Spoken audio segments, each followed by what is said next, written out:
শিক্ষা সকলোৰে বাবে কৈ থকা চৰকাৰখনক আজি কিছু দৃশ্য আমি দেখুৱাব বিচাৰিছোঁ। লখিমপুৰ জিলাৰ সোৱণশিৰিৰ পাৰৰ এচাৰকটাত আমি উপস্থিত আছোঁ আৰু ND24ৰ যোগেদি শিক্ষামন্ত্ৰীগৰাকীক কিছুমান দৃশ্য আমি দেখুৱাব বিচাৰিছোঁ যে বৰ্তমান সময়তো এই নৈ কাষৰীয়া অঞ্চলসমূহত কেনেদৰে শিক্ষা চলিছে আৰু নাওবৈচাৰ শিক্ষাখণ্ডৰ অন্তৰ্গত এচাৰকটা বালিজানৰ শিক্ষাৰ যদি পৰিৱেশ আমি দেখুৱাওঁ তেতিয়াহ'লে প্ৰথমেই মন কৰক এইটো এটা শ্ৰেণীকোঠা আৰু সেই শ্ৰেণীকোঠাটোৰ ভিতৰতেই ইতিমধ্যে পাঠদান কৰি থকা হৈছে আৰু এটা ক্লাছৰুমৰ ভিতৰত 5টাকৈ শ্ৰেণীৰ পাঠদান চলি আছে আৰু এয়া হৈছে আজিৰ দিনৰ শিক্ষা ব্যৱস্থাৰ কিছু ছবি।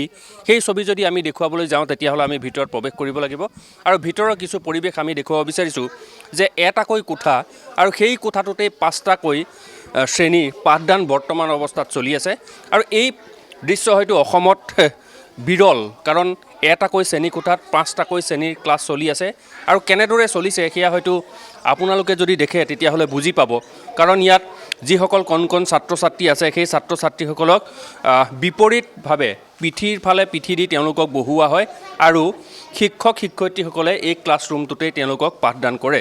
গতিকে আজিৰ তাৰিখত উন্নত শিক্ষা ব্যৱস্থা, স্মাৰ্ট ক্লাছৰুম বা ডিজিটেল ক্লাছৰুমৰ কথা কৈ থকা এই চৰকাৰখনৰ দিনত লখিমপুৰ জিলাৰ এনে কিছু অঞ্চল, ভিতৰুৱা অঞ্চল আছে, সেই অঞ্চলসমূহত কিন্তু ছাত্ৰ ছাত্ৰীয়ে একেটা কোঠাতে 5টাকৈ শ্ৰেণীৰ ক্লাছ কৰিবলগীয়া হৈছে।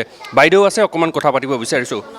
কিমান অসুবিধাৰ সন্মুখীন হৈছে? বহুতে অসুবিধা, 5টা ক্লাছ একেলগে কৰিবলগীয়া হয় আৰু দুখনে বৰ্ড আছে, এফালে 2টা ক্লাছ এফালে মূৰ কৰাই লওঁ আৰু 3টা ক্লাছ এফালে মূৰ কৰাই লওঁ, একেটা সময়তে কি ক্লাছ আছে ইয়াতে? ক্লাছ 1ৰ পৰা 5লৈ আছে, মানে 1ৰ পৰা 5লৈ। গতিকে আপুনি 1 আৰু 2 এইফালে মূৰ কৰি ল'ব, এইটোফালে মূৰ কৰাই দিওঁ আৰু 3, 4, 5 এইফালে মূৰ কৰাই লওঁ। পঢ়োৱাৰ ক্ষেত্ৰত বহুত অসুবিধা হয়, মানে কি সিহঁতি সৰু ল'ৰা ছোৱালী যে বুজি নাপায়। এইটো ক্লাছৰ পৰা মই আঁতৰি অহাৰ লগে লগে সিহঁতৰ কথা বতৰা মানে সৰু ল'ৰা ছোৱালী একো বুজি নাপায়তো, তাৰ সিহঁতৰ এইফালে ইহঁতক পঢ়াই থাকিলে ইহঁতি মানে আমনি পায়, সিহঁতৰ হুলস্থুলত সিহঁতি বুজি পাবলৈও টান হয়। সেইখিনি ক্ষেত্ৰত মই বহুত অসুবিধাৰ অনুভৱ কৰিছোঁ। মই 17 চনৰ পৰা আছোঁ ইয়াত, এই 17 চনৰ পৰা আজিলৈ এইটো সমস্যা সমাধান নহ'ল আৰু। শিক্ষা বিভাগে এটা কথা কৈছে যে শিক্ষাৰ উন্নত কৰা হৈছে, স্মাৰ্ট ক্লাছৰুম, ডিজিটেল ক্লাছৰুমৰ কথা কয়। গতিকে এই অঞ্চলবিলাকত সেইবিলাক অহাই নাই? সেইবিলাকত নাই। আমাৰ যিমানখিনি বিদ্যালয় আছে ক'তোৱে নাই তেনেকুৱা সুবিধা। আমাৰ নিজৰখনৰ কথাই নকওঁ, বাকীবিলাকতো এইটো সুবিধা এতিয়ালৈকে অহা নাই। গতিকে এতিয়াও সেই শিক্ষাৰ পোহৰ পৰিবলৈ বহুত বাকী আছে, এতিয়াও বহুত বাকী আছে। মই আপোনাক ধন্যবাদ জ্ঞাপন কৰিছোঁ। আৰু এই পৰিৱেশৰ মাজত এইগৰাকী বাইদেৱে 3টাকৈ ক্লাছ সন্মুখৰ ফালে আৰু তেওঁলোকৰ বিপৰীত ফালে 2টাকৈ ক্লাছ লৈ ইয়াত পাঠদান কৰিবলগীয়া হয়। 5জনকৈ ইয়াত শিক্ষক আছে আৰু এই যিটো পৰিৱেশ, সেই পৰিৱেশ দেখিলে হয়তো বুজি পাব যে আজিৰ দিনত শিক্ষা ব্যৱস্থাৰ কেনেধৰণে গতি কৰি আছে। গতিকে অতি সমস্যাবহুলভাৱে তেওঁলোকে ইয়াতে পাঠদান কৰে। প্ৰধান শিক্ষকগৰাকী আছে, তেওঁৰ সৈতে আমি কিছু কথা পতাৰ যত্ন কৰিম।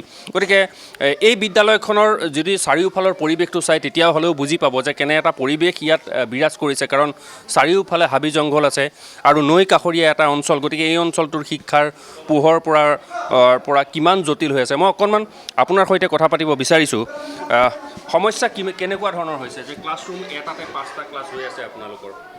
অলপ ক্লাছৰুমটো আমাৰ সমস্যাটো আছে, তাৰপাছত ব্যৱস্থাটো কৰিব পৰা নাই মই।